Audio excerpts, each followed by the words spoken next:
Dan pemirsa, untuk mengetahui selengkapnya terkait dengan kasus ini, kita terhubung dengan Kanit Resmo Polres Cilegon. Ada Ibda Bagus Budi Koncoro. Selamat malam, Ibda Bagus. Pak Bagus. Selamat malam, Mbak. Ya, Pak Bagus, boleh diceritakan jadi sebetulnya bagaimana awal mula kasus ini bisa terungkap?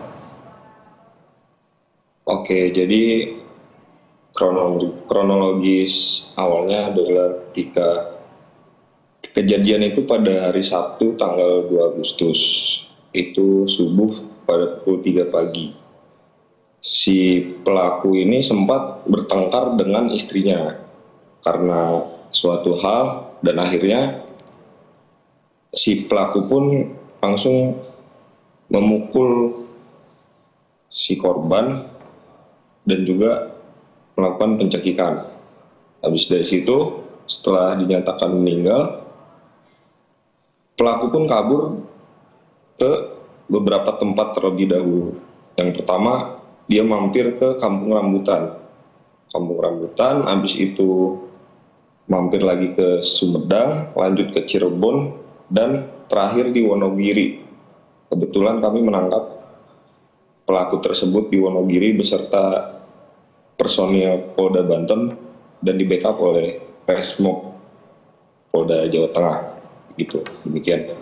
Baik, Pak Bagus, ini pelaku ditangkap di Wonogiri, namun siapa yang melaporkan kepada pihak kepolisian dan siapa pertama kali yang menemukan korban ini sudah tewas?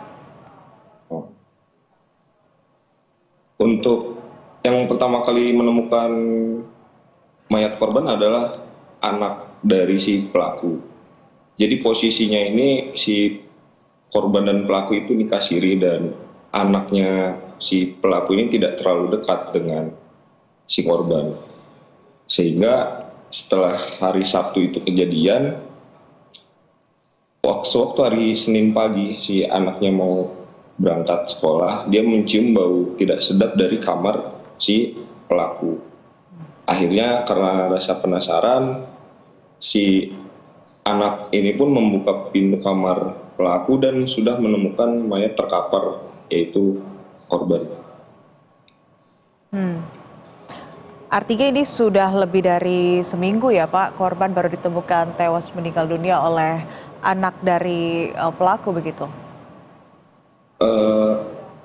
Dari satu sekitar 3 hari 2 malam. Baik.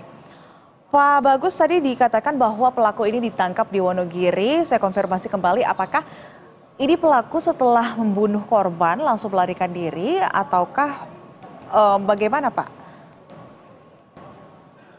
Untuk pelaku setelah membunuh korban, dia langsung melarikan diri karena saya sempat mengecek CCTV di area kontrakannya pelaku. Itu pelaku pada pukul 3.40 itu sudah berjalan kaki keluar menuju jalan besar untuk mencari bus dan langsung berangkat ke Kampung Rambutan dan terakhir sampai ke Wonogiri. Pak Bagus, diketahui juga pelaku ini kan berprofesi sebagai dukun pelaris. Nah, dari hasil pemeriksaan sejauh ini, apakah pembunuhan ini berkaitan dengan profesi pelaku atau memang murni karena pelaku ini kesal dengan korban? Menurut keterangan saksi-saksi yang sudah kita kumpulkan, dapat disimpulkan bahwa ini hanya sekedar motif si sang pelaku itu kesal dengan istrinya karena tidak mau menuruti permintaan si pelaku ini. Dan untuk profesi dukun itu memang benar karena di kamar pelaku itu terdapat banyak perkakas-perkakas seperti keris dan juga foto-foto pasien dari si pelaku ini.